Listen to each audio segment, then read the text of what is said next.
पढ़ लो चाहे कहीं से, सिलेक्शन का अभ्यास यहीं से। अभ्यास DPQ डेली प्रैक्टिस क्वेश्चन की सीरीज में आप सभी का हार्दिक स्वागत है। मैथ्स के इस सेट नंबर 126 के साथ 15 जबरदस्त सवाल और बढ़िया सी मिक्स प्रैक्टिस, ढेर सारी नई लर्निंग होगी। सेशन को अंत तक जरूर देखिएगा। तो चलिए शुरुआत करते हैं। सबसे पहले जो 4 मंत्राज हैं उनको क्विकली रिवाइज करते हैं, है ना, रिसाइट करते हैं। और मैंने उनको बहुत छोटे में लिखा है ताकि आपको दिक्कत ना हो। सो माई सिलेक्शन इज 100% माई रिस्पॉन्सिबिलिटी, ये हमारा था selection Mantra number 1। Selection Mantra number 2 is selection by choice not by chance. Selection Mantra 3 is a man on mission does not need motivation. और सिलेक्शन मंत्र नंबर 4 डरना नहीं करना है, एक्शन डिस्पाइट फियर। तो ये हमारे चारों सिलेक्शन मंत्राज हैं। इनको आपको, जैसे मैंने बोला है, कि रोज सुबह उठ के आपको इनको रिसाइट करना है, बहुत ज़रूरी है, ताकि आपकी तैयारी में आने वाली हर मुश्किल का सामना आप आसानी से कर पाएं। मुझे कमेंट में ज़रूर बताना कि क्या आप लोग सिलेक्शन मंत्रा के प्रोसेस को जो मैंने समझाया था उसको डेली फॉलो कर रहे हैं या नहीं। कमेंट में ईमानदारी से मुझे ज़रूर बताइएगा। सो पहला सवाल है कि which one of the following is the smallest. यानी यहां आपको क्या करना है बेटा, स्मॉलेस्ट वैल्यू निकालनी है। यहां आपको क्यूब रूट दिया है, यहां पर आपको जो वैल्यू दी है वो स्क्वायर रूट दी है। ये स्क्वायर रूट है, ये क्यूब रूट है, ये स्क्वायर रूट है, ये भी स्क्वायर रूट है, ये क्यूब रूट है, ये भी क्यूब रूट है। तो देखिए यहां पर क्या है कि पहली बात तो कोई संख्या परफेक्ट क्यूब है या नहीं है, ये आप ऐसे नहीं बता सकते हैं संख्या को देखकर। तो इस सवाल में क्यूब रूट आपको एक्चुअल में पता होने चाहिए, वरना कोई संख्या परफेक्ट क्यूब है या नहीं है या बता नहीं सकते हैं ऐसे देख के, राइट। ऑल्दो यहां सारी संख्याएं परफेक्ट क्यूब है। सो यहां पर इसमें करना क्या होता है, प्रोसेस सबसे पहले यूनिट डिजिट को देखना होता है क्यूब रूट निकालने के लिए। अगर वो परफेक्ट क्यूब है तो यूनिट डिजिट इसका बनेगा आपका 2 अगर है तो आप जब इसका क्यूब रूट निकालेंगे तो वो संख्या जिसका ये क्यूब है उसके अंत में 8 आएगा। 2 अगर है तो 8 होगा उसका यूनिट डिजिट। फिर यहाँ से 3 डिजिट आप छोड़ सकते हैं, और 3 डिजिट अगर आप छोड़ देंगे तो ये वैल्यू हमारी यहाँ बचती है 21। 21 जो वैल्यू होती है ये 3 के क्यूब और 2 के क्यूब और 3 के क्यूब के बीच में होती है। तो ये वैल्यू आपका आता है 28 का क्यूब, और इसका क्यूब रूट लेंगे तो 28 आ जाएगा। ये वैल्यू आपकी है माइनस में 17, तो ये वैल्यू आपकी निकल के आ जाएगी, यानी ये वैल्यू आ जाएगी 11। 1444 का जब स्क्वायर रूट आप कैलकुलेट करेंगे, ये भी एक परफेक्ट स्क्वायर है, और ये आपका जो है स्क्वायर होता है 38 का। तो यहाँ पर पहली वैल्यू 38 आ जाएगी, और ये जो वैल्यू है बेटा ये 25 का क्यूब है, तो क्यूब रूट लेंगे तो 25 आएगा। तो 38 में से 25 घटाओगे तो 13 आ जाएगा। 3025 जो होता है ये आपका क्यूब मतलब स्क्वायर रूट आप लोगे तो यहाँ बनेगा आपका 55 का स्क्वायर है ये, और 1600 जो है वो 40 होता है, तो ये वैल्यू आपकी माइनस करेंगे तो यहाँ पर 15 आ जाएगी। ऐसे ये जो वैल्यू लिखी है और ये जो वैल्यू लिखी है, इसमें ये जो वैल्यू है ये तो आप शायद जानते हो, पहचानते हो, ठीक है।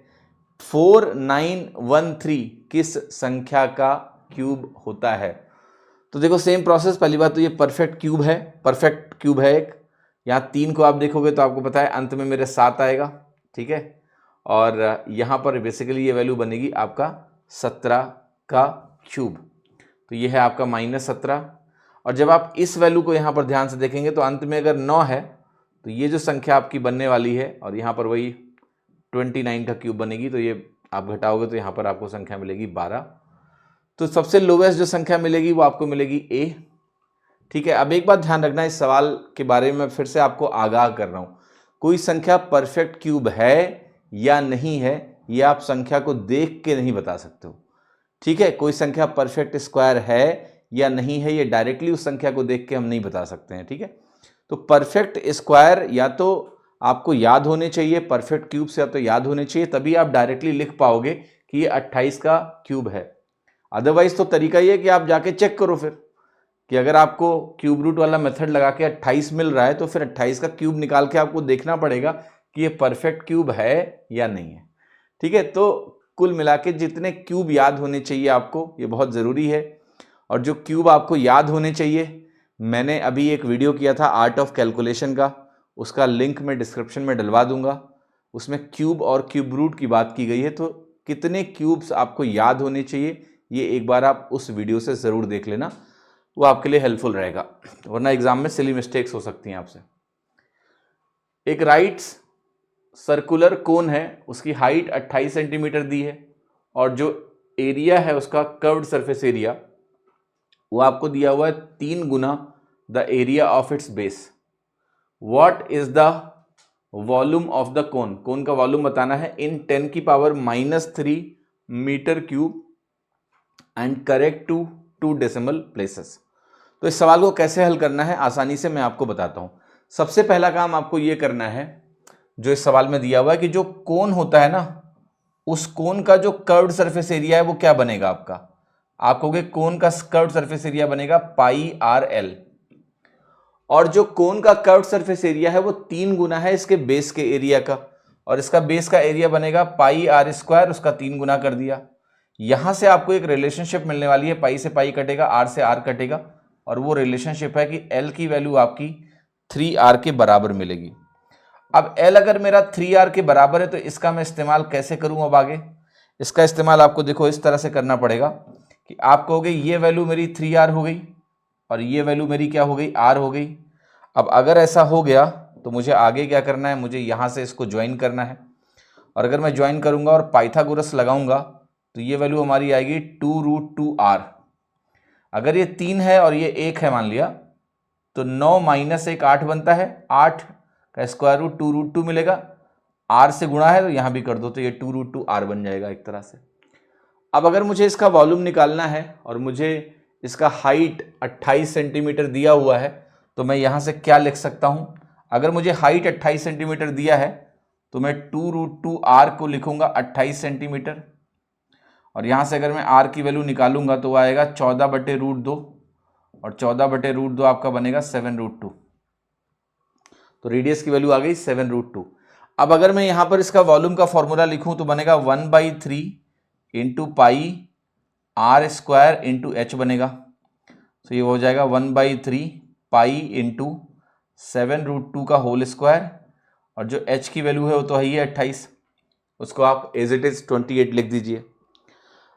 अब एक बात का विशेष ख्याल रखें आप लोग कि पाई की वैल्यू, पाई आर स्क्वायर की वैल्यू अगर r 7 होता है तो 154 होता है।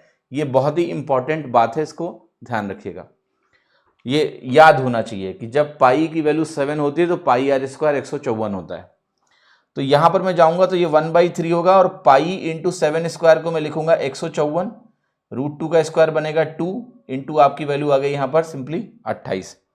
अब आपको जो कुछ सॉल्व करना है वो आपके सामने लिखा हुआ है, ये 154 है, ये 2 है, ये 28 है। अब थोड़ा सा यहां पर बेटा धैर्य रखना, कैलकुलेशन कैसे होनी है देख लो। सबसे पहले इन दोनों का गुणा करो तो ये वैल्यू बन जाएगी 308, और 308 को मैं क्या कर रहा हूं, गुणा कर रहा हूं 28 से, डिवाइडेड बाई वैल्यू मेरी कितनी है, ये वैल्यू मुझे दे रहा है सिंपली 3। ठीक है, अब इस कैलकुलेशन को आगे कैसे कर सकते हैं, कुछ नहीं करना है, आप 28 से इसको सीधे गुणा करने की कोशिश करिए, हो जाएगा। इसको आप 300 + 8 सोचिए, तो 28 तियां आपका बनेगा सिंपली 8400। अब इसके बाद 28 इंटू 8 है। अब 28 इंटू 8 को देखना ध्यान से, मैं क्या क्या सोच सकता हूं। 28 इंटू 8 को मैं मेंटली सोच सकता हूं 14 इंटू 16, एक को आधा कर दिया, एक को डबल कर दिया, और 14 इंटू 16 को अगर आप ध्यान से देखें तो ये 15 - 1 है, और ये 15 + 1 है, दोनों का प्रोडक्ट है, और दोनों का प्रोडक्ट अगर आप करोगे तो मिलेगा आपको 224। ठीक है, 15 square - 1, a square - b square से डिवाइडेड बाई आप 3 करोगे तो ये ओवरऑल जो वैल्यू आ रही है वो 84,286,124 आ रही है। और इसको मैं किससे डिवाइड कर रहा हूं, आपने कहा 3 से डिवाइड कर रहे हैं, और ध्यान से देखना ये सारी वैल्यू सेंटीमीटर में मैंने ली है, तो यहां पर जो भी आंसर आएगा वो सेंटीमीटर क्यूब में आएगा। अब देखो यहां से इसको डिवाइड कर लेते हैं, तो 3 दूनी 6 मिलेगा, 3 अट्ठे 24 मिलेगा, 2 मिला, 3 सते 21 मिलेगा आपको, और 3 सते 21 के बाद लगभग 5 बार जाओगे आप, 3 × 5 = 15, अगर आपको ऐसे जाना है तो आप कहोगे 3 चौके 12 मिलेगा, फिर 2 बचा 2/3, तो कुछ ऐसा आ जाएगा। अब आप अगर इस सवाल को देखें तो ये जो वैल्यू आपने अभी निकाली है ये आई है सिंपली सेंटीमीटर क्यूब में। अब सेंटीमीटर की क्यूब की वैल्यू को अगर आपको मीटर क्यूब में कन्वर्ट करना हो तो मीटर क्यूब में कन्वर्ट करने के लिए क्या करते हैं, ठीक है, वो यूज करेंगे ना कि 100 centimetre is equal to 1 metre, पर कुछ भी ऐसा यहां पर मत करिएगा। अगर मैं यूनिट्स को बदलूंगा तो सिर्फ डेसिमल की पोजीशन पे फर्क आएगा। अगर मैं मीटर को सेंटीमीटर को मीटर में कन्वर्ट करूं, और इसे मुझे करना क्या है 10 की पावर -3 मीटर क्यूब में करना है, तो सिर्फ डेसिमल की पोजीशन वेरी करेगी, अंक तो यही आएंगे। तो 2874 अगर मुझे दिख गया तो मेरा आंसर जो है बी ही होगा। ठीक है, अब अगर आपको वहां पहुंचना है तो मैं पहुंचा देता हूं, ध्यान से देखना। आप एक काम करो, आप ये लिख लो कि 1 सेंटीमीटर जो आपका होता है वो 10 की पावर -2 मीटर होता है, क्योंकि 1 मीटर 100 सेंटीमीटर होता है। जाके यहां रख दो।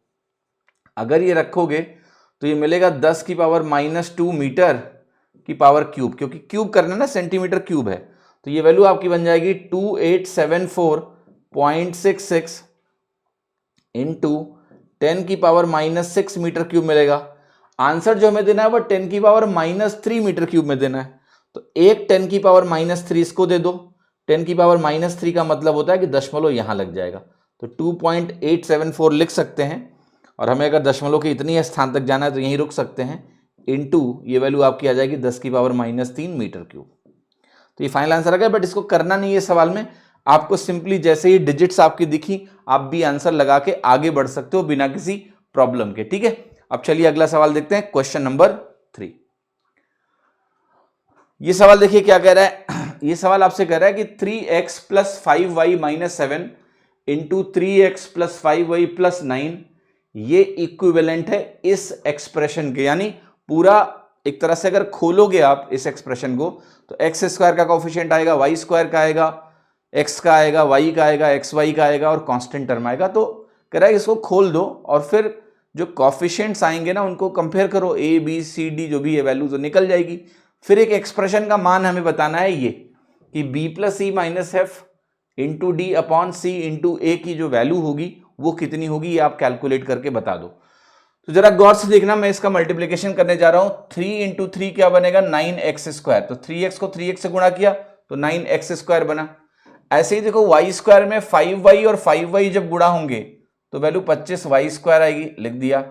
और देखो ध्यान से एक चीज और तय है, ये 7 और 9 जो गुणा होंगे इससे -63 लास्ट में आएगा, वो भी मैंने लिख दिया। अब बीच की वैल्यू देखो, एक्स वाई का टर्म कैसे मिलेगा, जब यहां का 3x 5y से मल्टीप्लाई हो और जब यहां का 5y 3x से मल्टीप्लाई हो, तो ये मिलेगा 3 × 5 = 15xy, यहां से भी मिलेगा 15xy, तो मिला के आपकी वैल्यू हो गई 30xy, तो xy का कोफिशिएंट 30 हो गया। फिर जरा x देख लेते हैं, तो 3x 9 से गुणा होगा तो 9 × 3 = 27x मिलेगा। ठीक है, तो 27x ये हो गया प्लस में, और उसके बाद x यहां से माइनस में 21x मिलेगा, तो 27 - 21 होता है आपका प्लस में 6x। y के साथ देखते हैं, y मिलेगा 5y को मैं 9 से गुणा करूं तो प्लस में 45y, और ये 7 5 से गुणा होगा -35y, 45 - 35 होता है 10y, तो ये प्लस में आ गया 10y, -63 ये एक्सप्रेशन आया। इसको मुझे कंपेयर किससे करना है, इसको कंपेयर मुझे करना है ax² + by² + 2dxy -2ex -2fy और -c से कंपेयर करना है। सारी वैल्यू जरा फटाफट लिखते हैं। तो यहां से a की वैल्यू आई 9, b की वैल्यू आ गई 25, यहां से अगर आप देखें d की वैल्यू कितनी आएगी 15 आ जाएगी, 2d की वैल्यू 30 है, d 15 हो गया। यहां से e की वैल्यू -3 आ जाएगी क्योंकि 2e की वैल्यू -6 हो जाएगा, या कह लें -2e की वैल्यू 6 हो जाएगा।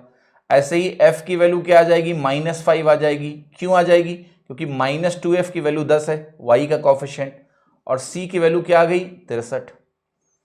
जब ये सारी वैल्यूज आ गई तो अब मुझे क्या करना है, मुझे एक्सप्रेशन को सॉल्व करना है। तो मैं रखूंगा, तो यहां पर आएगा b + e - f, तो b + e क्या हो गया 25 - 3, 25 - 3 -f है तो ये बनेगा -(-5).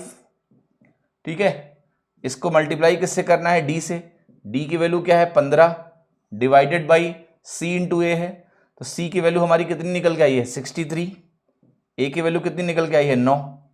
सिंप्लीफाई कर लो तो ये 25 - 3 हो गया 22, या ऐसे कर लो, ये +5 बनेगा, 5 - 3 2, तो ये हो गया 25 2 27 इंटू 15/63 इंटू 9।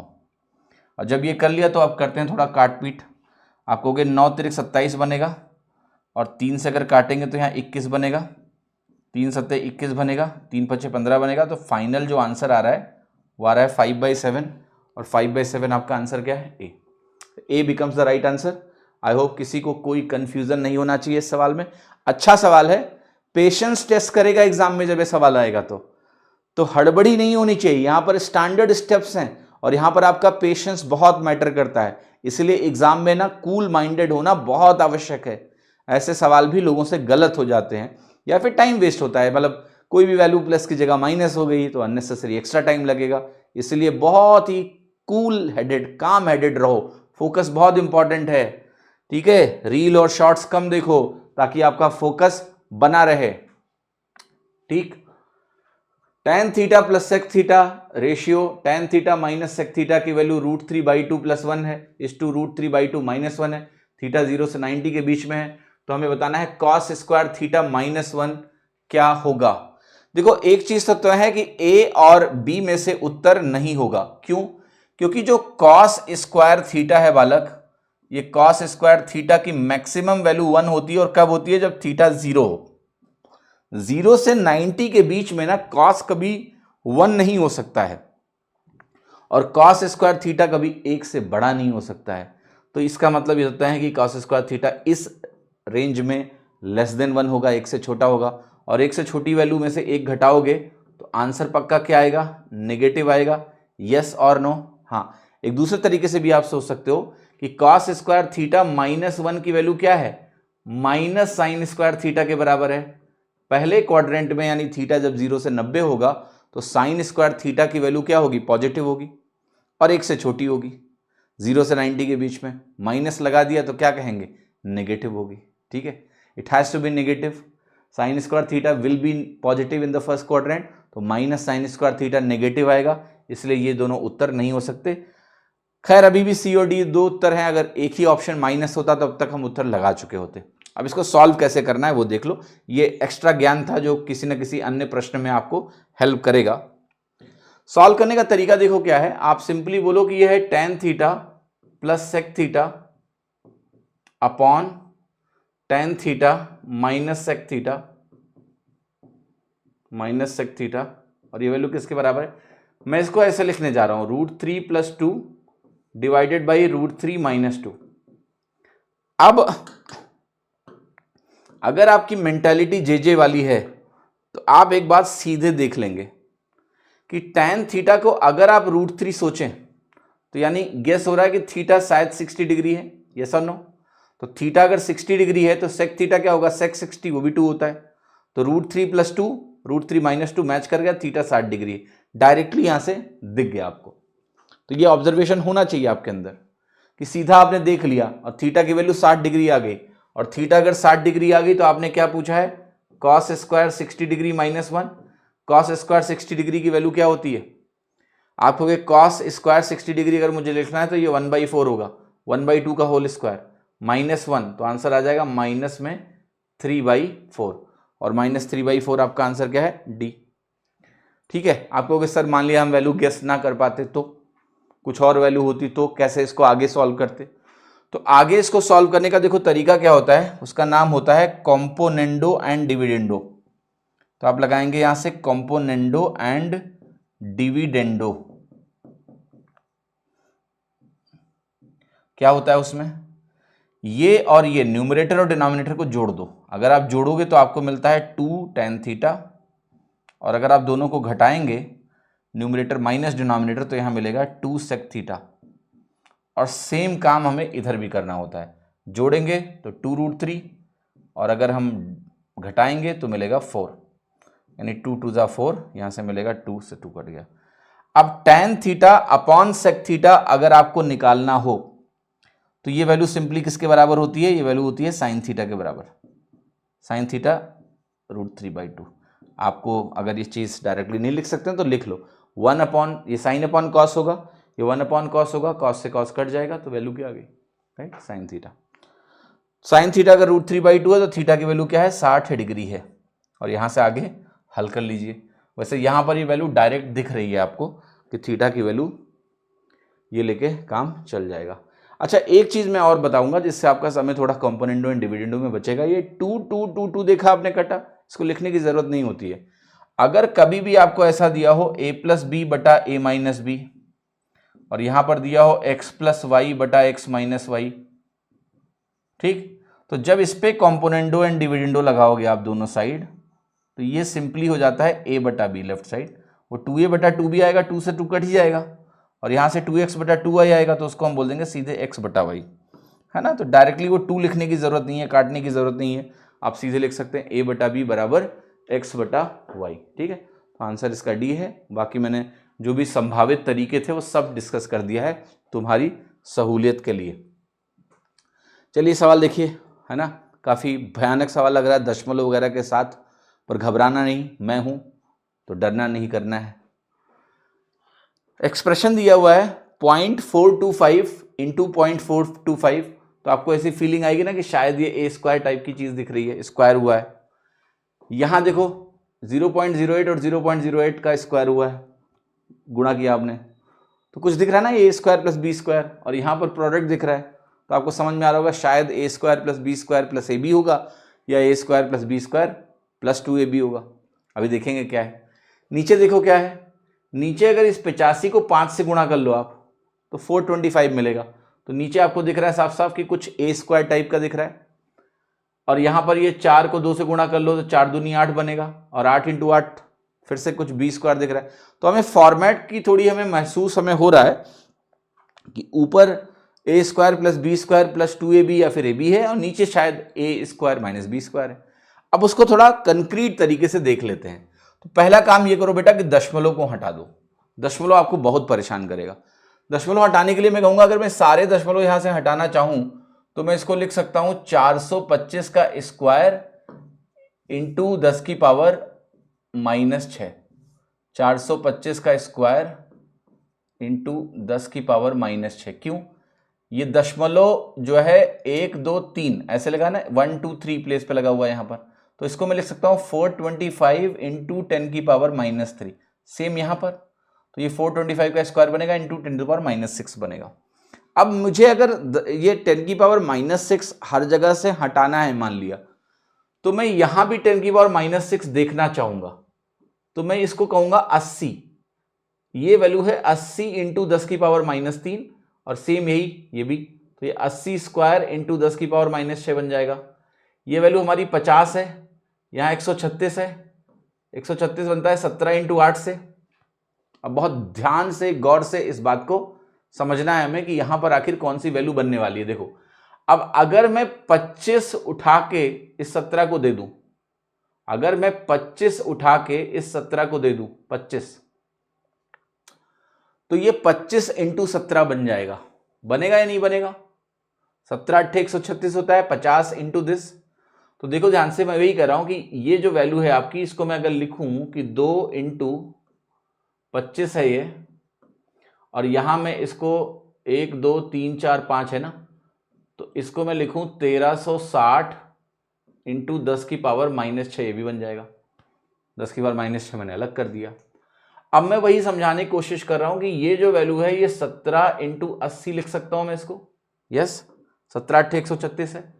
ये 25 मैं इस 17 को दे दूं तो ये वैल्यू बन गई 2 इंटू 25 इंटू 17 425 होता है, क्योंकि 25 इंटू 16 400 होता है। 17 बार जाओगे तो 25 और होगा इसके पास, इंटू 80 होगा। अब देखो फॉर्मेट बहुत क्लियर होता जा रहा है कि न्यूमरेटर में अगर मैं 10 की पावर -6 को बाहर निकाल लूं तो ये हमारा है 425 का स्क्वायर प्लस 80 का स्क्वायर प्लस 2 इंटू 425 इंटू 80, वो 2ab है। ठीक है, अब डिनोमिनेटर को आप गौर से देखो, तो डिनोमिनेटर में अगर आप नीचे आओगे तो मैं यहाँ भी 10 की पावर -6 को बाहर निकाल लेता हूँ, क्योंकि 10 की पावर -6 मुझे काटना है। तो ये बनेगा आपका एक तरह से 10 की पावर -6 की अगर बात करूं तो ये बनेगा 10 की पावर -4, और यहां से 10 की पावर -2 निकल गया, -6 निकल आया। 85 × 5 425 होता है, तो मैं इसको कह सकता हूं कि ये बचेगा आप 425 का स्क्वायर माइनस ये 4 × 2 8 हो गया 0.08, तो 10 की पावर -6 अगर निकालोगे तो ये वैल्यू 80 का स्क्वायर कहलाएगी। तो अब सवाल देखो ये हो गया आपका कि ये है आपका a + b का होल स्क्वायर बटे a² - b², जो कि फैक्टराइज होके आपको देगा a + b × a + b, या a + b का होल स्क्वायर ही लिखो अभी, और यहां पर नीचे आ जाएगा a + b × a - b। और जब ये वैल्यूज आई तो आप a + b से a + b को काट सकते हैं। आपका जो फाइनल आंसर बनेगा वो बनेगा a + b बटा a - b। a की वैल्यू है 425 और b की वैल्यू है 80, तो प्लस हो गया, यहां पर आया 425 - 80। ठीक है, जोड़ेंगे तो यहां से आएगी वैल्यू 505, और यहां पर 25 घटेगा, फिर 55 और घटेगा, तो ये वैल्यू आपकी आएगी सिंपली 345। अब मुझे निकालना है कि इसकी वैल्यू क्या है, राइट, जैसा सवाल है। अब बहुत सिंपली देख सकते हैं, बहुत ज़्यादा परेशान होने की इसमें आवश्यकता नहीं है। ठीक है कि वैल्यू क्या आएगी, आप चाहे तो ऊपर नीचे डबल कर लें, थोड़ा इजी हो जाएगा देखना। ये हो जाएगा आपका 690 और ये वैल्यू आपकी हो जाएगी 1010, तो कुछ इस तरह की वैल्यू आई। अब आपको दिख रहा होगा ना कि अगर मैं इसकी बात करूं सिर्फ, तो अप्रॉक्सीमेट वैल्यू को अगर आप ध्यान से देखें, इमेजिन करें, तो ये 100/70 के आसपास अप्रॉक्सीमेट दिख रहा है लगभग। और ये जो वैल्यू है आपको पता है कि 1/7 क्या होता है, 14.28%, तो ये 1.43 के आसपास है, राइट। अगर आप इसको थोड़ा सा कम करेंगे, इसको आप थोड़ा सा बढ़ाएंगे, तो इसमें कोई बहुत ज़्यादा फर्क नहीं आएगा, राइट, क्योंकि हमने हटाया कितना है, 1 और 1 घटाया है, तो आपकी जो वैल्यू है वो सी आंसर आ जाएगा, right, that will be C. भाई हमने जो वैल्यूज लिखी है ना, 101 को 100 लिख दिया है, 69 को 70 लिखा है, ये परसेंटेज के टर्म में बहुत ही छोटा सा चेंज है, वेरी स्मॉल चेंज। तो ये आपके आंसर को ऐसा नहीं है कि बहुत ज्यादा वेरी कर देगा, इनफाइनाइट की मतलब आंसर 1.5 से ऊपर निकल जाएगा, ऐसा नहीं है। ये बहुत ही स्मॉल चेंजेस हैं कि हम 101 को 100 मान रहे हैं, 69 को 70 मान रहे हैं, तो जो वैल्यू हमारी अभी आ रही है वो हमें दिख रही है कि भाई 1.428 आ जाएगी, क्योंकि हमें 1/7 की परसेंटेज वैल्यू पता है, डिजिट्स उसमें 1428 आते हैं, तो ये 1.43 हो गया। अब अगर आप दोनों करेक्शंस अप्लाई करें कि 70 को 69 बना दें और 100 को 101 बना दें, तो बहुत ज़्यादा वैल्यू वेरी नहीं करेगी, लगभग इसी के आसपास होगी। ठीक है, सो आंसर आप लगा सकते हैं कि सी आंसर करेक्ट होगा। और एक डबल वेरिफिकेशन में करा देता हूँ कि ये जो वैल्यू है, ध्यान से देखना, इसका आधा क्या होगा, 34.5 होगा। अगर आप इसको जोड़ दें तो टोटल बन रहा है 130.5। तो यहां से ये भी तय है कि ये 1.5 गुना से बड़ा नहीं है, इसका 1.5 गुना जो है बेटा वो 103.5 है, उससे बड़ा नहीं है, उससे छोटा है। आप कह सकते हैं सी ही होगा और कुछ नहीं हो सकता है। ठीक है, सिंपल क्वेश्चन, अच्छा सवाल है, क्योंकि डेसिमल की वजह से बहुत तकलीफ और परेशानी लोगों की बढ़ जाती है, तो आई होप कि आपको दिक्कत यहां पर नहीं होनी चाहिए। सवाल देखिएगा, रेडियस जो है कह रहा है कि इन सर्कल जो है, ये इन सर्कल है, ठीक है। अगर मैं इस पर्टिकुलर ट्राइंगल की बात करूं यहां पर, तो दिस इज इन सर्कल, है कि नहीं है, ये इन सर्कल है, क्योंकि ये तीनों साइड्स को टच कर रहा है।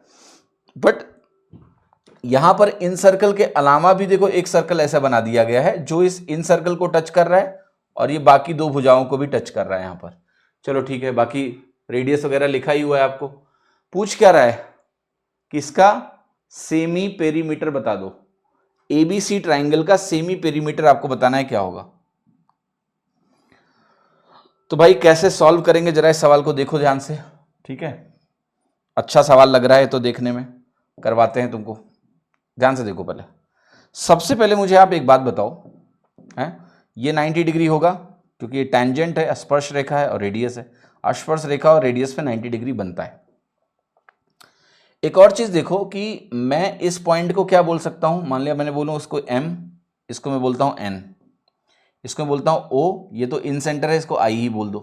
ठीक है, तो ये O और I हो गया, है ना। इसके अलावा इस पॉइंट को आप चाहो तो X बोल दो, है ना, इसको हमने X बोल दिया, राइट।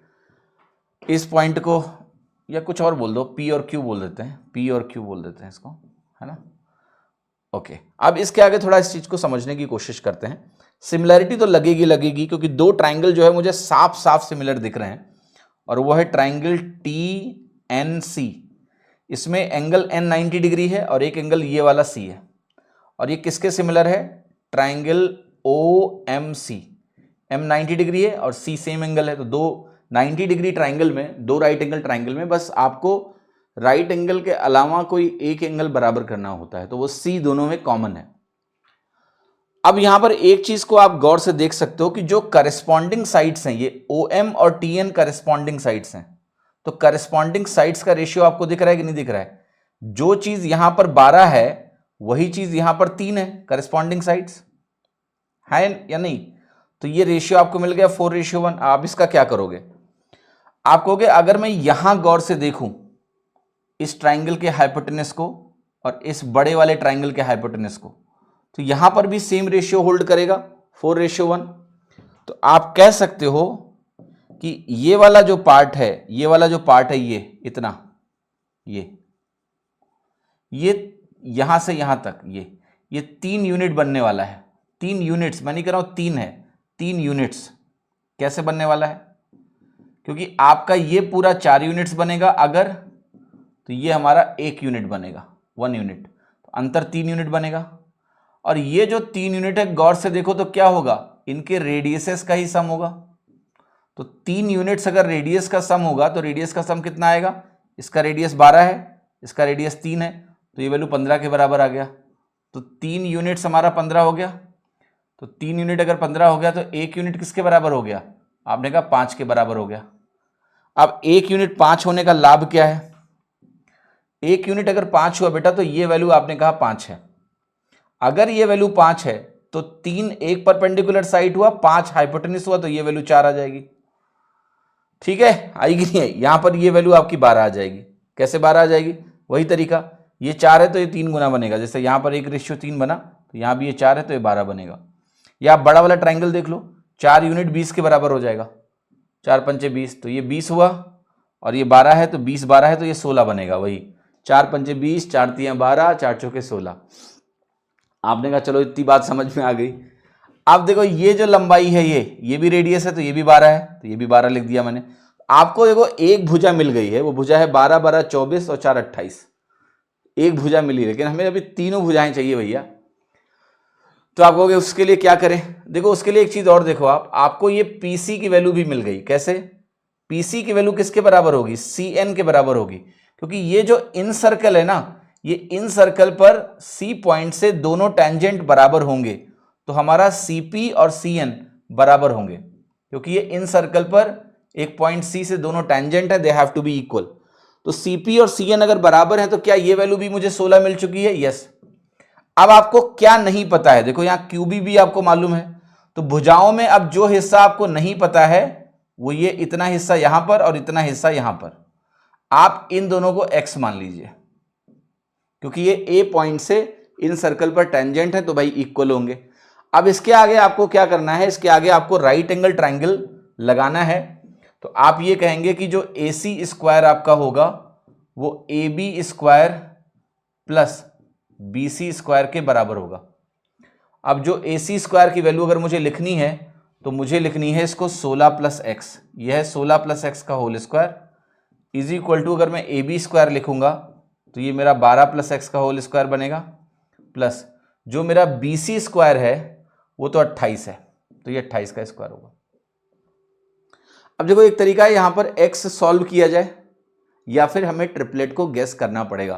तो बता देता हूं, ट्रिपलेट गेस हो जाएगा अगर आप थोड़ा सा भी दिमाग लगाना चाहें तो। 28 को देखते ही मन में 7 आएगा, किसका लेना देना शायद 7 से है। अच्छा अब देखो 7 अगर मैंने वैल्यू लिखी है तो मुझे पता है 7, 24 और 25 ट्रिपलेट होते हैं, यस और नो, ये तो ट्रिपलेट पक्का होते हैं, 7 स्क्वायर, 24 स्क्वायर और 25 स्क्वायर। अब ध्यान से ये देखो कि अगर ये वैल्यू मेरी 7 × 4 का होल स्क्वायर है ठीक, तो ये 24 इंटू 4 का होल स्क्वायर बनना चाहिए, यस और नो। तो अगर ये 28 का स्क्वायर है तो ध्यान से देखिए, ये जो वैल्यू बननी चाहिए मेरी वो कितनी बननी चाहिए।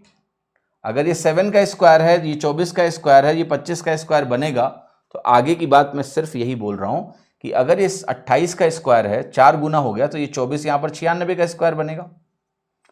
और ये जो 25 है ये चौके 100 का स्क्वायर बनेगा, ये भी ट्रिपलेट्स होंगे, यस। अब देखो x की क्या कोई भी ऐसी वैल्यू है जो इन दोनों को सेटिस्फाई कर रही हो, आप कहोगे यस, और वो वैल्यू है आपकी 84। अगर आप x 84 ले लो तो ये 96 बनेगा, बात खत्म हुई। तो x की वैल्यू 84 आ गई। अब x अगर हमारा 84 आ गया तो आप यहां लिखिए कि ये 84 है और ये भी हमारा क्या है, 84 है। अब आपका आंसर आ चुका है। अगर मुझे अर्ध परिमाप निकालना है तो s की वैल्यू क्या होगी, तीनों भुजाओं का सम निकालो। AB की वैल्यू हो गई आपकी 84 प्लस 12 96, ठीक है, प्लस यहां पर ये वैल्यू है 28, तो यहां पर आप लिखिए 28 प्लस ये जो तीसरी वैल्यू है ये है 100, है ना, डिवाइडेड बाई 2, राइट। तो यहां पर आप टोटल निकालेंगे तो ये वैल्यू तो आ गई आपकी 96 में अगर आप 28 जोड़ते हैं तो 124, 224 बटे 2 आ गई, जो कि हो गया आपका 112। एक और तरीका था कि मैं 7, 24 और 25 का अर्ध परिमाप निकालता, इस ट्रायंगल का निकालता, ठीक, बटे 2 करता, तो वैल्यू कितनी आती, 56 आती कि नहीं आती, यस और नो। फिर मैं क्या कहता कि अगर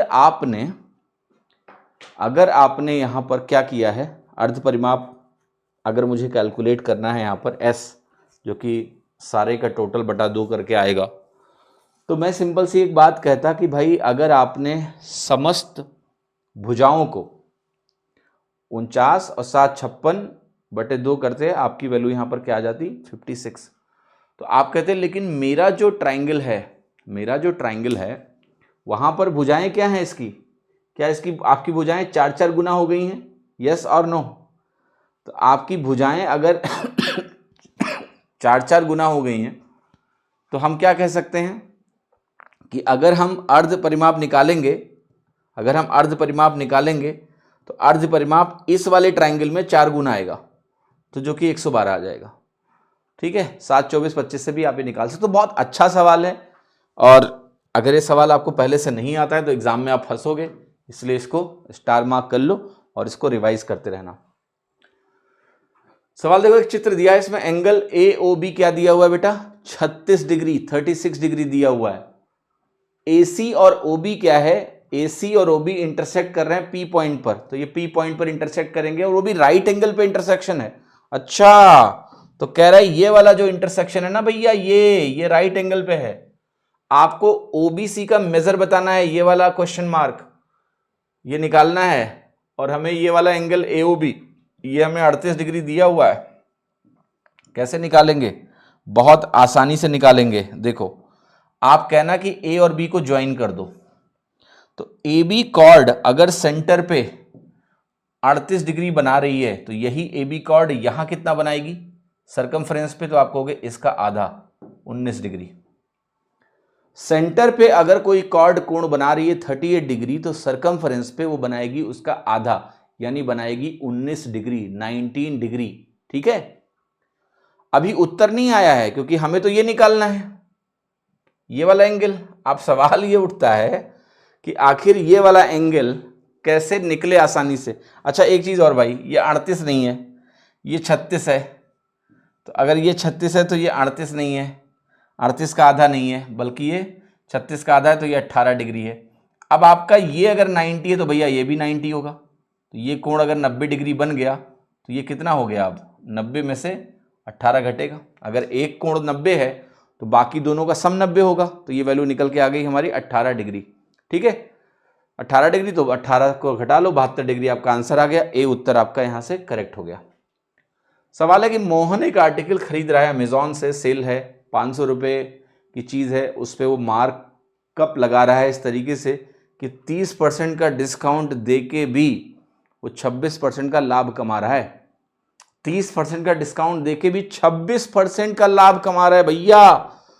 तो एक जो गोल्डन फॉर्मूला है ना बेटा, सबसे पहले उसका इस्तेमाल करते हैं कि सीपी बटा एमपी की जो वैल्यू होगी ये होगी 100 minus D upon 100 plus P. समझे कि नहीं? ये वैल्यू हो गई। अब अगर मैं इसको सॉल्व करने पे आ जाऊं तो ये वैल्यू आपकी बनेगी 100 माइनस 30, तो मैं लिख देता हूं 100 माइनस 30 डिवाइडेड बाई 100 प्लस 26, यहां पर ऐसे लिख लो 100 प्लस 26, तो ये वैल्यू आ गई आपकी 70 बटे 126। अगर आप इसको डिवाइड करें 14 से तो 14 पंचे 70, 14 9 126 आया। सवाल ने और कुछ बोला हुआ है क्या, कि ये जो कॉस्ट प्राइस है ये 500 रुपया है। तो अगर ये 500 रुपया हो गया तो ये 9 यूनिट कितना हो गया भैया? ये 9 यूनिट तुम्हारा 900 रुपया हो गया। तो 9 यूनिट अगर 900 रुपया हो गया तो हमारा आंसर कितना हो गया?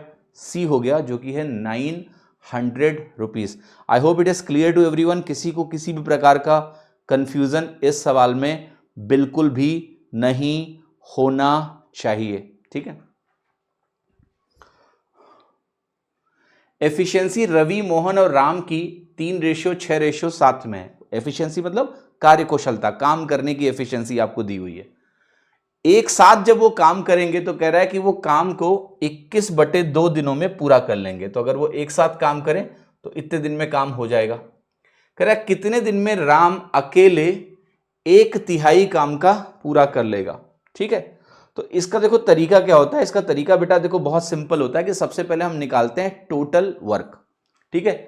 तो टोटल वर्क कैसे निकलता है? टोटल वर्क निकलता है कि आप एफिशिएंसी का टोटल निकालिए, तो 6 3 9 7 16 बनेगा, और 16 इंटू 21/2 आप यहां लिख लीजिए, है ना। तो काम हो गया बेसिकली 8 इंटू 21। इसको गुणा करके लिखने की जरूरत नहीं है, ऐसे लिखा छोड़ दो। 8 इंटू 21 यूनिट का काम हो गया। Efficiency into time is equal to work done. अब कह रहा है कि भाई राम को ये काम पूरा करना है 1/3, तो राम से कितना काम कराना है? इसका 1/3। तो आप लिखिए 1/3 इंटू 8 इंटू 21, इतना काम मुझे राम से कराना है। और आगे क्या बोला गया है? आगे ये बोला गया है कि राम की एफिशिएंसी, यहां से देख लो यार, राम की एफिशिएंसी कितनी है? 7, तो यहां 7 लिख दो। अब होगा क्या? बेसिकली इसका आंसर आ जाएगा 8, क्योंकि ये 3 से कटेगा 7 और फिर ये 7 से 7 तो कट ही गया, तो आंसर आ गया 8 दिन। 8 डेज आपका उत्तर हो गया, और 8 डेज आपका आंसर लिखा हुआ है B, 8 days, and that becomes the right answer here. And I hope कि हाँ कोई कंफ्यूजन किसी को नहीं होना चाहिए। इस सवाल में बड़ी सरलता से आप इसको हल कर सकते हैं इस तरीके से, है ना। चलिए सवाल पढ़ते हैं भाई। देख के लग रहा होगा ना कि जैसे रीडिंग कॉम्प्रिहेंशन, जैसे मान लिया सो के तुम उठो और तुम्हारे सामने सवाल आ जाए और ऑप्शन मत देखो, तुमको लगेगा रीडिंग कॉम्प्रिहेंशन है या फिर क्लोज टेस्ट का सवाल है ना, ठीक है। पर ऐसा नहीं है। मैथ में भी कभी कभी मैं रीडिंग की प्रैक्टिस करवा देता हूँ, ठीक है। अच्छा सवाल है, मजा आएगा, करेंगे ध्यान से। कह रहा है जो मंथली सैलरी है गणेश की वो 7,000 रुपए है। फिर कह रहा है कि वो 4 हेड्स में पैसे को खर्चा करता है। पी जो है वो पर्सनल और फैमिली एक्सपेंस है, टी टैक्सेस है, डी हमारा डोनेशन और फिलैंथ्रोपी है, एंड ट्रेवल एक्सपेंस को हम टी के नाम से जानेंगे, और बाकी उसकी सेविंग है। पी जो है वो 60% है इनकम का, टी 15% है पी का, और जो डी है वो 20% है टी का। टीई जो है वो सेम है डी से, और उसकी सैलरी अगर 60% से बढ़ जाए तो वो कह रहा है कि टी का परसेंटेज तो वो सेम ही रखेगा, अभी भी 15% ऑफ पी रखेगा टैक्सेस, ठीक है। But P become 65% of income. P बढ़ गया है, अब इनकम का 60 नहीं है 65 है। डी हमारा 25% है टी का। टीई हमारा डी के बराबर यहां भी है। कितने परसेंटेज से उसकी नई सेविंग ज्यादा या कम है उसकी अर्लियर सेविंग से। तो देखो इस सवाल को बहुत गौर से और ध्यान से देखना, कैसे इस सवाल को समझना है। पहले तो इस 7,000 का कोई रोल नहीं है, क्योंकि जो शुरू की इनकम है और बाद की इनकम है उसमें एक रिलेशनशिप दिया है कि वो 60% से बढ़ी है। दूसरा, हमें अल्टीमेटली परसेंटेज चेंज निकालना है, तो जो एब्सोल्यूट इनकम है 7,000 की उसकी आवश्यकता हमें है ही नहीं है। हम 100 मान के करेंगे तो भी हमारा उत्तर आसानी से आ जाएगा।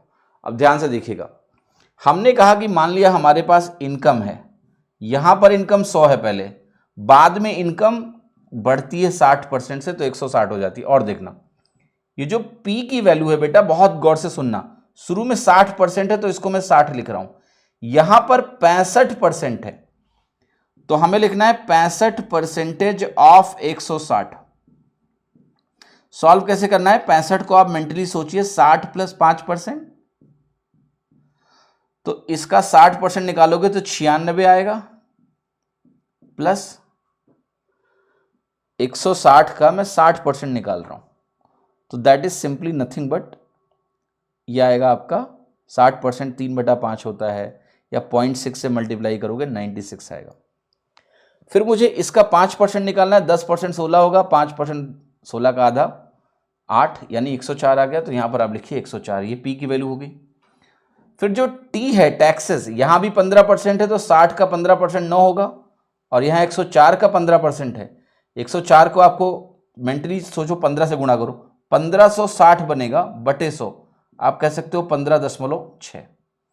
फिर हम आएंगे जिसका नाम है एक डी शुरुआत में अगर आप देखो तो कह रहा है 20% है टी का, 20% है टी का, तो इसका 20% है 1.8, यहां पर ये 25% है टी का, तो 25% निकालो, 1/4 करोगे तो 4 तियां 12, 4 9 36 आएगा।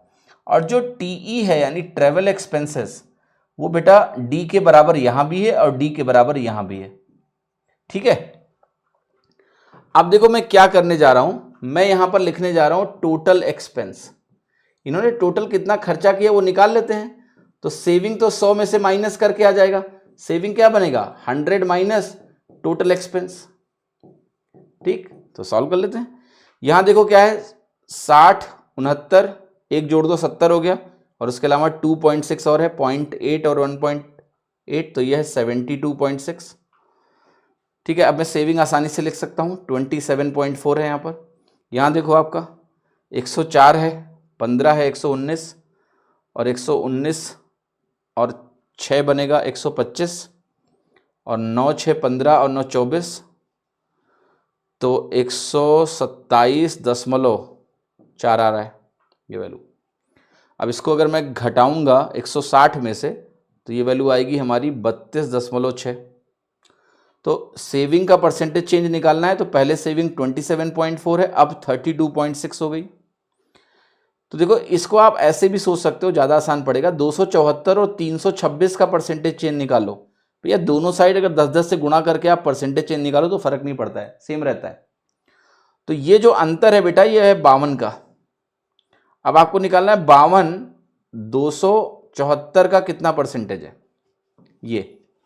तो एक चीज तो मैं आपको लिख के दे रहा हूं कि आप इसका आंसर यहीं से लगा सकते हो कि आंसर है हमारा ए। कैसे? देखो ध्यान से, अगर मैं डिनोमिनेटर को गौर से देखूं तो ये जो डिनोमिनेटर है इसका 20% निकालो, 20% बनेगा 27.4, 10% बनेगा उसका दुगना, तो ये बन रहा है 54.8। अब 54.8 तुम्हारा हो गया 20%, क्योंकि 10% का दुगना है तो ये 20% है। अब मैं जानता हूं मैं आगे निकल गया हूं, मुझे पीछे आना है। कितना पीछे आना है? तो आप कहोगे आपको पीछे आना है सिंपली 2.8। अब 2.8 अगर आप ध्यान से देखें तो इसका 1% 2.74 है कि नहीं है?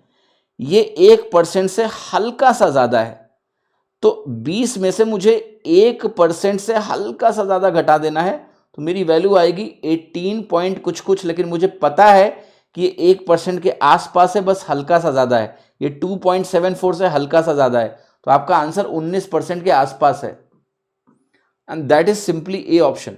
अगर 19 होता तो भी मैं ए लगा देता, क्योंकि मुझे पता है कि मुझे 1% से थोड़ा सा ज्यादा घटाना है, तो दैट इज 18.98%। आसानी से आप उत्तर निकाल सकते हो। ये अप्रॉक्सीमेशन जो मैंने यहां पर सिखाया है इसको जरूर समझ लेना।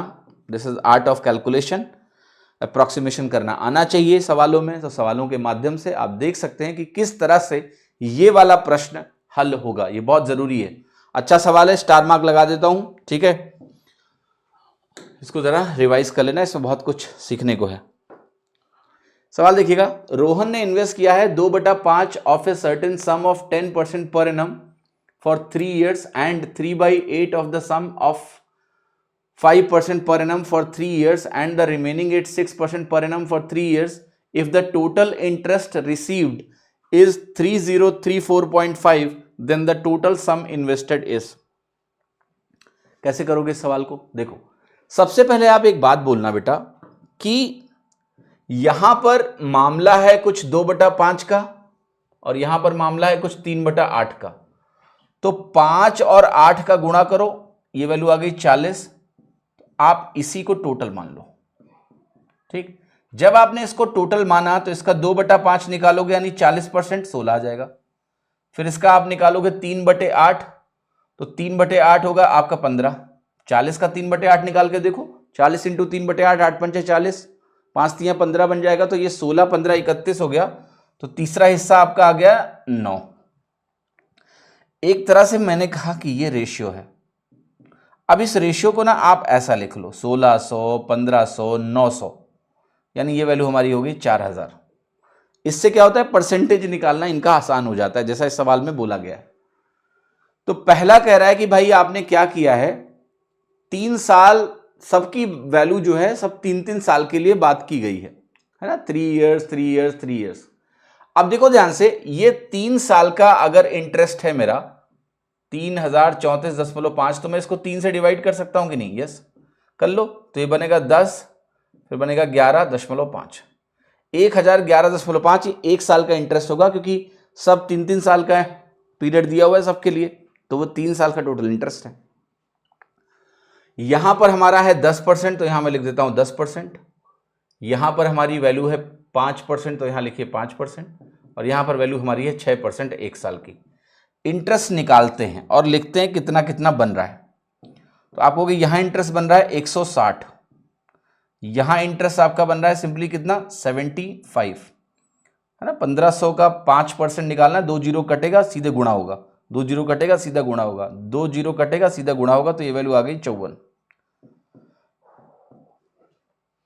जरा इसका टोटल निकालिए और इंटरेस्ट देखिए यूनिट्स के टर्म में आपका जो इंटरेस्ट बना वो आखिर कितना बना, ठीक है। तो 214 है और उसमें आपने 75 जोड़ा, तो ये आ रहा है 289, ठीक है, right. I hope it is clear to everyone. तो 289 यूनिट्स हमारा इंटरेस्ट आया, और वो वैल्यू किसके बराबर है, 289 यूनिट्स, आप करो 289 यूनिट्स हमारी बराबर है 1011.5 के।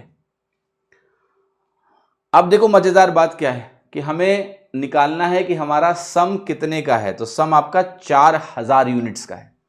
अब 4000 यूनिट की वैल्यू कैसे निकलेगी? पहले तो आप कहोगे कि भाई थोड़ी सी मेहनत करनी पड़ेगी, और वो मेहनत ये है कि ये वैल्यू 17 इंटू 17 है, ये आपको पता है, तो 17 से पहले डिवाइड करो, तो 17 पचे 85 आएगा, 85 के बाद 16 आएगा 161, ठीक है। 17 नवैया 153 आएगा, 153 घटाओगे इसमें से तो 8 बचेगा, 85 बचेगा, फिर 17 पचे 85 हो जाएगा। तो कुल मिला के अगर आप इसको 17 से काटेंगे तो 59.5 आएगा। फिर एक बार 17 से काटो, 17 तियां 51 हो गया, 17 पचे 85 हो गया, तो देखो 1 यूनिट 3.5 रुपए के बराबर आ गया। अब 1 यूनिट अगर 3.5 रुपए के बराबर आ गया तो 4000 यूनिट किसके बराबर होगा? आप कहोगे 4000 यूनिट होगा 4000 इंटू 3.5 के बराबर होगा। अब 3.5 को मैं 4 से गुणा कर लेता हूं, तो 3.5 दूना 7 होता है, फिर 7 दूनी 14 होता है, तो ये वैल्यू आपकी आ जाएगी सिंपली 14000।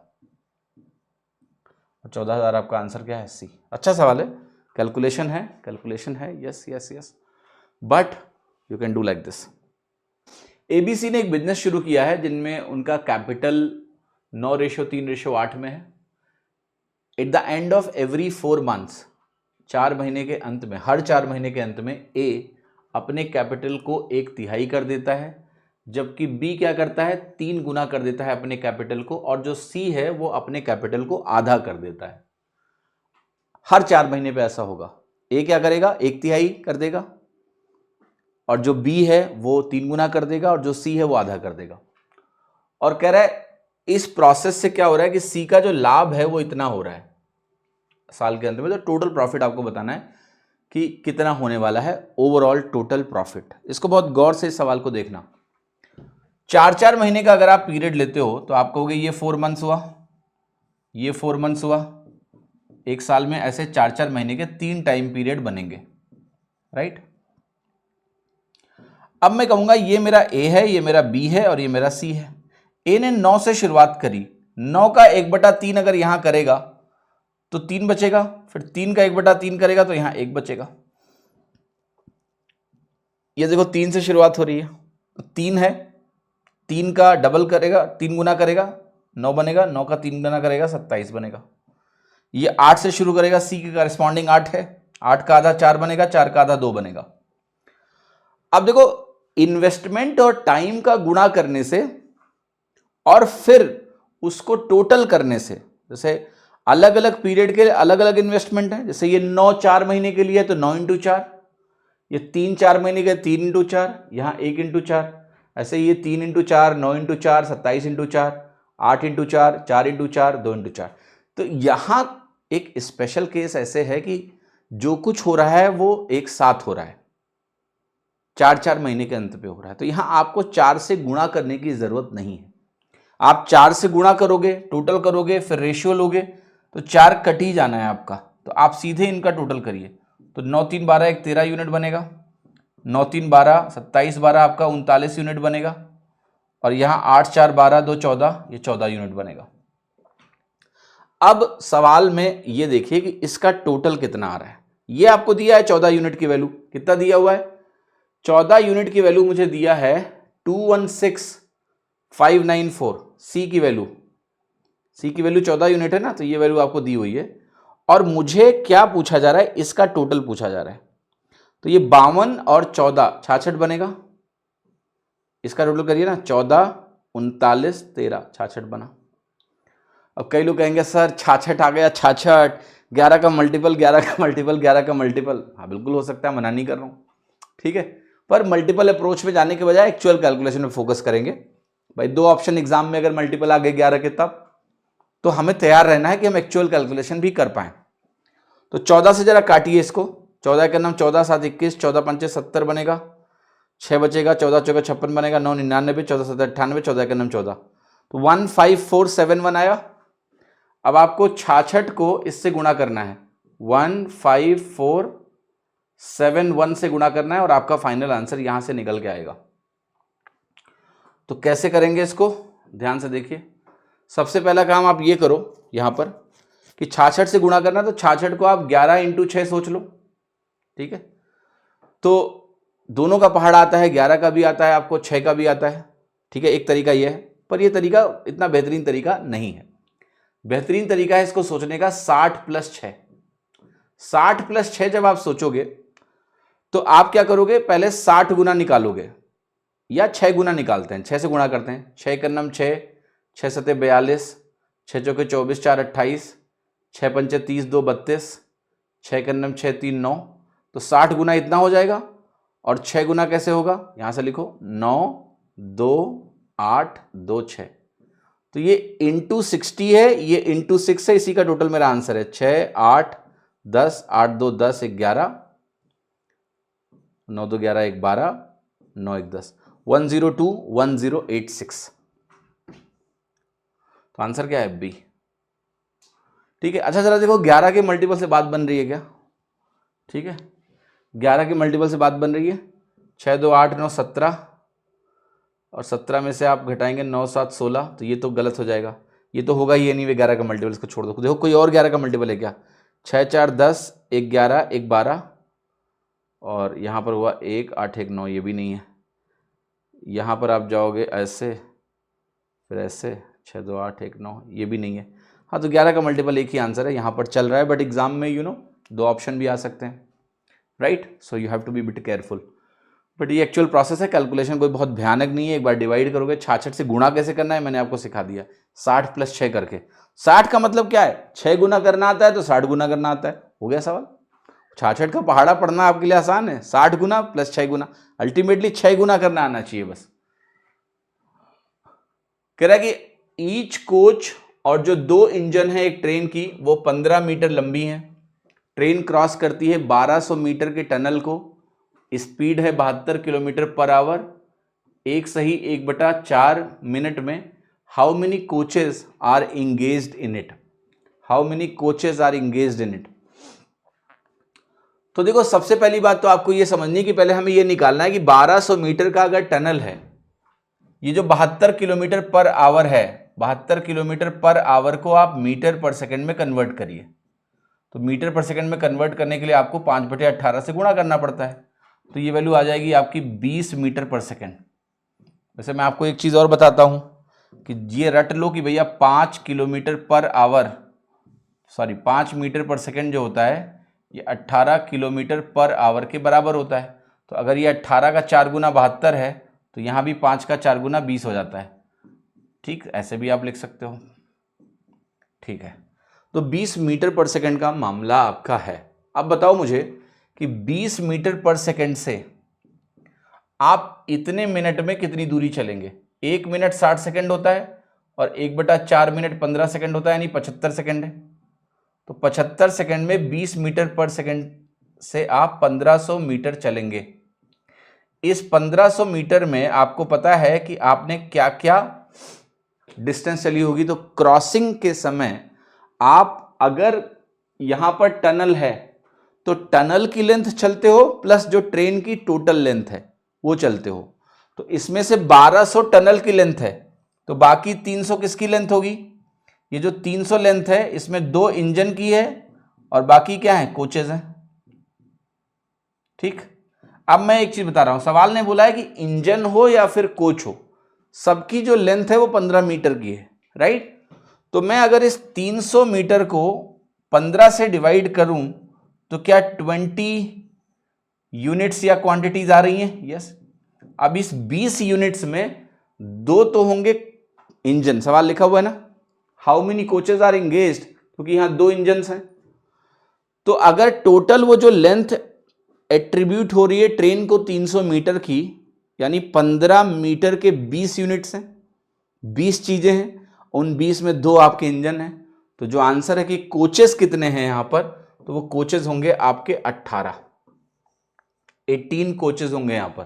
कितने, 18। ठीक है, ये देखिए सवाल कह रहा है कि एक पाई चार्ट आपको दिया है, इस पाई चार्ट में डिस्ट्रीब्यूशन दिया है परसेंटेज के टर्म्स में सेल्स का एक पर्टिकुलर ब्रांड के एसी का। अलग अलग शोरूम्स हैं, P Q R S T, जितना सेल आ रहा है वो परसेंटेज में यहां दिया हुआ है, 2020 की बात है। टोटल नंबर ऑफ एसी जो सेल हुए हैं इन 5 शोरूम से मिला के वो 47,000 हैं जो सोल्ड हुए हैं। सवाल ये पूछ रहा है कि what is the difference of AC sold in showroom P and T. तो पी और टी का अंतर आपको बताना है, टोटल 47 है। पी और टी का अंतर पहले परसेंटेज में निकालो, क्योंकि दोनों परसेंटेज का बेस यही है। जब भी ऐसा होता है तो इसको आप सीधे घटा सकते हो। तो 38 में जरा 7 घटाइए, आपको मिलेगा 31%। तो अगर ये वैल्यू आपकी 31% आ गई तो 31% अगर निकालना हो तो वो हो जाएगा 1% की वैल्यू में 2 जीरो कट जाते हैं, तो ये आएगा 31 × 470। इसी का गुणा करना है, आंसर आ जाएगा। तरीका क्या होना चाहिए, इसको बनाइए 30 + 1 × 470। ठीक है, वैसे यूनिट डिजिट से भी आंसर लाने की कोशिश कर सकते हो, बट 2 जगह सेम हो रहा है, फायदा नहीं है। ठीक 47 को 3 से गुणा करिए, 141 होता है, तो ये मिलेगा 14,100 + 470, तो 14,570 आपका आंसर आ जाएगा। आंसर क्या आया, ए। ठीक है, कुछ नहीं करना है, 1% की वैल्यू है 470, 31 से गुणा कर दो, आपका आंसर आ गया। 31 हो क्या, 30 + 1। तो ये जो तरीका मैं बताता हूं ना कि पहले तोड़ो और फिर जोड़ो, कैलकुलेशन का जबरदस्त तरीका है। इससे आपकी मेंटल कैलकुलेशन बेटा फास्ट होगी, तो इसको जरूर प्रैक्टिस किया करो, समझे। सो देखिए सवाल है, पूरा ध्यान से देखिएगा।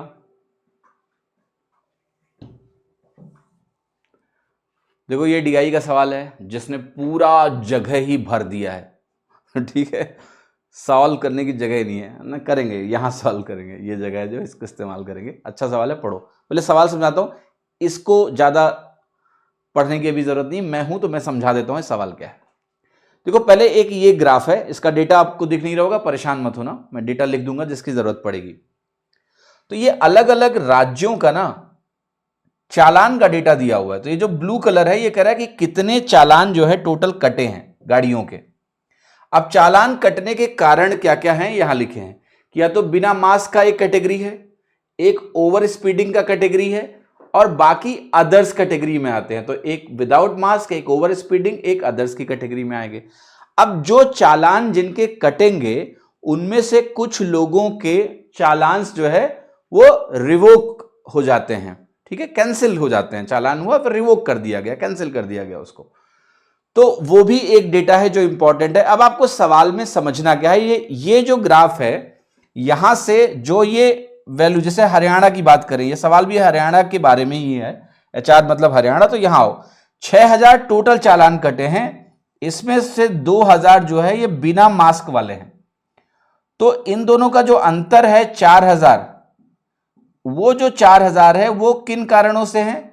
आप कहोगे एक तो ओवर स्पीडिंग हो गया, या तो ओवर स्पीडिंग वाले होंगे। चालान को, मास्क वाले को अगर मैं हटा दूं तो जो कैटेगरी बची वो बची ओवर स्पीडिंग प्लस अदर्स। तो ओवर स्पीडिंग प्लस अदर्स के 4000 चालान कटे।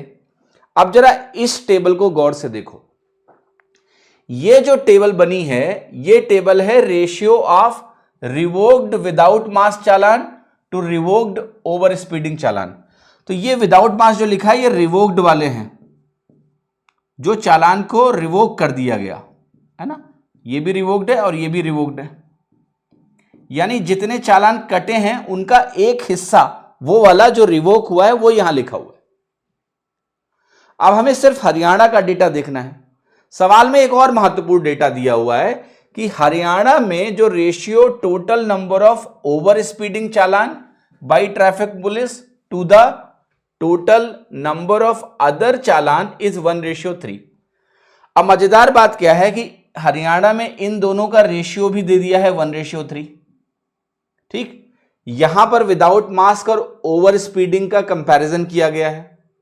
तो पहले यह बताओ कि अगर ये 1:3 है, ठीक है, तो जरा बताओ ओवर स्पीडिंग के कितने केस हुए। अगर मुझे 4000 को 1:3 में बांटना है तो ओवर स्पीडिंग के 1000 हो गए और अदर कैटेगरी के 3000 हो गए। हुए या नहीं हुए?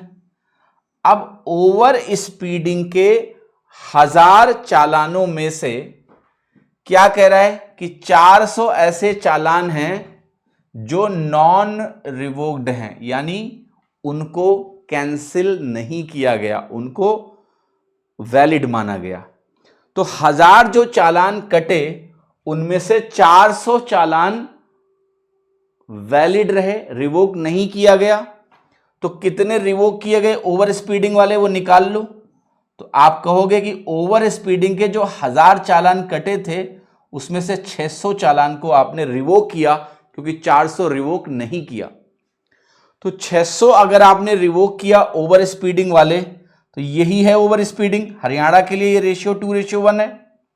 तो अगर ये रिवोक्ड वाले ओवर स्पीडिंग वाले 600 हैं, तो सवाल पूछ रहा है कि रिवोक्ड विदाउट मास्क वाले कितने हैं। तो अगर ये 600 है तो रिवोक्ड विदाउट मास्क इसका 2 गुना है, यानी 1200 है। तो बहुत ही अच्छा सवाल है। एग्जाम में अगर ऐसे सवाल पहली बार आए तो दिक्कत दे सकते हैं, इसलिए मैं आपको तैयार कर रहा हूं कि आप हर चीज के लिए तैयार रहें। पेशेंस के साथ सब हो जाता है, with patience and time, but panic ना हो एग्जाम में। इसलिए हमने एक टेबल और एक लाइन चार्ट के साथ एक कॉम्प्लेक्स केस का एक सवाल किया है। आई होप आपको ये सेशन पसंद आया होगा। तो जाते जाते बस मैं इतना ही कहना चाहूंगा आपको कि आपकी जो अटेंडेंस है डीपीक्यू की, वो आपको कमेंट में हर क्लास के बाद लगानी है। साइलेंट स्पेक्टेटर मत बनिए इन क्लासेस का। इन क्लासेस को कराने में बेटा बहुत मेहनत लगती है, ठीक है, कंटेंट है और बहुत सारी चीज़ें हैं, आपको मैं कुछ बोलना नहीं चाहता हूं।